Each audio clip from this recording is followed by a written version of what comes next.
Good morning, everybody. Chris here with High Seas Cruising, and welcome to today's video. And we got a lot of cruise news stories to cover with you today. So let's jump right on in, and we are going to start talking about Amsterdam. Been talking about that one a bunch lately. Why?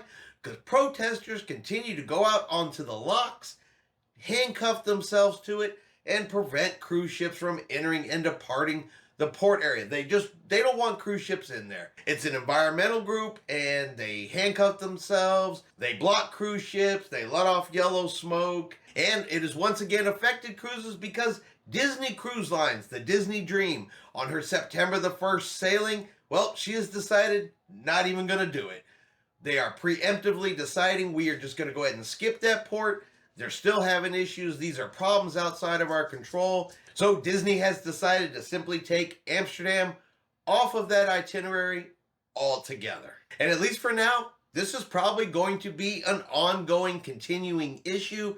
So if you have an upcoming cruise going to Amsterdam, definitely keep an eye on it. Next up, Carnival Vista, back in the news again. And once again, it is not for something good, because once again, the Vista is having technical issues affecting the speed of the cruise ship. Now, this just started here on their last cruise. They were supposed to go to the Southern Caribbean. Carnival Vista developed a propulsion problem, changed the entire itinerary. Instead of a Southern Caribbean cruise, they ended up going to the Bahamas. But Carnival had a plan. They brought it back into Port Canaveral early, 3:30 in the morning. They were going to work on the ship the entire day. Ship departed late on her follow-on cruise, just so they had time to repair these engines, and is now currently on another 8-night Southern Caribbean cruise. And well, looks like they may not have gotten it fixed after all, because the Carnival Vista is once again having propulsion problems. Now, they are not canceling any of the current port itinerary stops remaining on this cruise. However, they're adjusting the times that the ship is going to be in port. People are going to get less time in port than they originally planned for. That way the Vista has more time to sail, more time to get back to port on time, while Carnival continues to work through these engine problems. Is there going to be a fix anytime soon? Honestly, don't know. They're working on a plan. They are coming up with additional ideas to repair the problem. But does that mean it's going to get fixed? Does that mean there is a possibility it is going to affect itineraries going forward? Is it possible the ship is going to have to go into dry dock? Carnival has not said yet. Lots of people were asking John Heald yesterday morning on his page about the Carnival Vista. What's the plans for the Vista? What are they going to do to fix it? And all he could say at the time was, as soon as he knows, he would share that information. And at least at the time of this recording, Carnival has not put out any further information. All right, so I got to jump in here real quick. I'm coming to you from after I've already shot this video. In the editing process, Carnival has now released additional information about the Vista, so I want to make sure I get it into this video. So they are making itinerary changes to the September the 1st sailing on board the Vista. They are replacing Grand Turk and Amber Cove with Freeport, Bahamas and Nassau, Bahamas.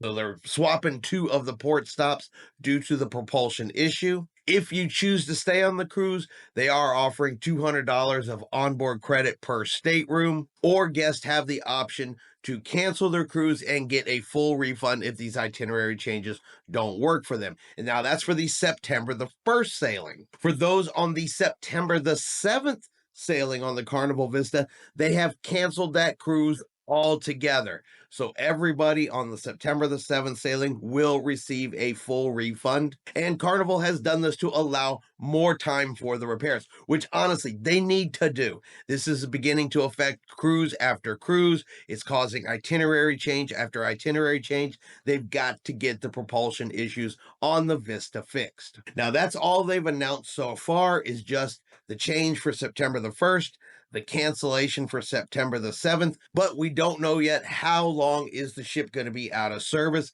As soon as we hear anything else, we'll let you know. Now we're going to hop back into the regularly already recorded video.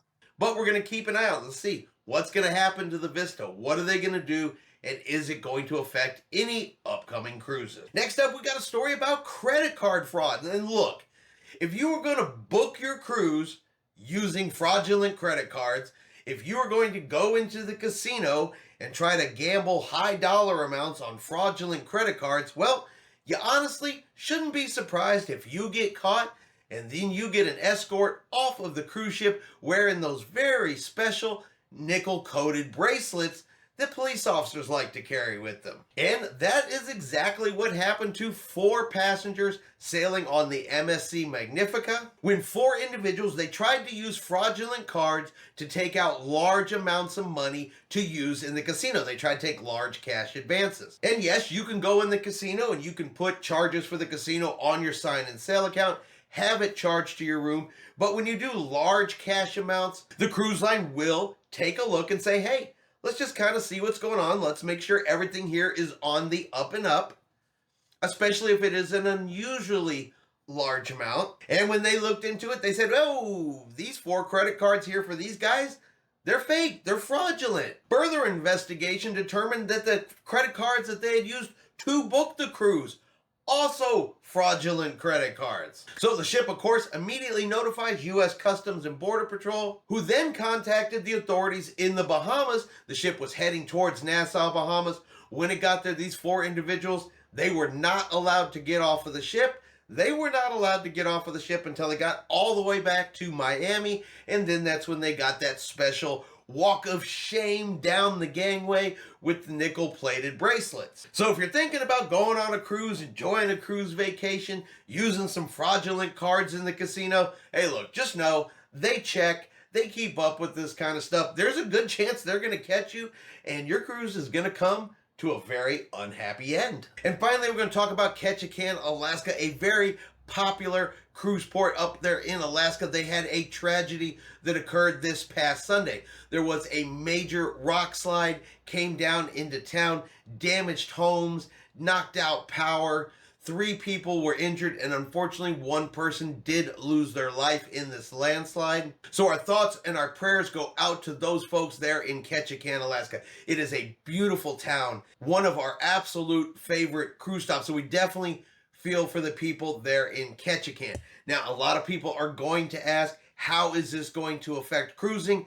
And at this point in time, it is not going to affect cruising at all. No port stops are being canceled because of the landslide. It is not near the port area, but it may affect some booked excursions. So if you have an upcoming cruise here over the next few days in Ketchikan, just kind of keep an eye on your excursions.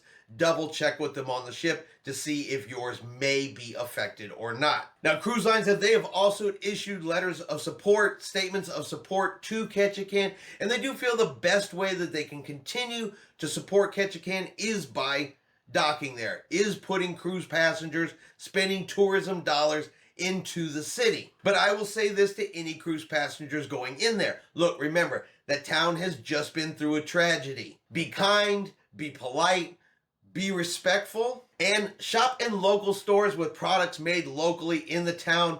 Put that money directly back into Ketchikan. Now, cleanup is expected to begin here in the next couple of days. They got to get the geologist out there. They got to take a look at the surrounding areas, see if any other areas are possibly in danger of any other landslides happening. They got to finish assessing the damage before they're able to clean up the area, get the electrical poles back up, and start getting things back to normal. So again, let's just keep those folks in Ketchikan in our thoughts and our prayers. All right, and that is going to be our video for today. If you've enjoyed today's video, do me a favor and hit that like button. If you haven't done so yet, do me a favor and hit subscribe. It is free to do so. Helps our channel grow. Let you know anytime we put out a new video. Hope everyone out there is having a really great day. And like always, we will see you out on the high seas.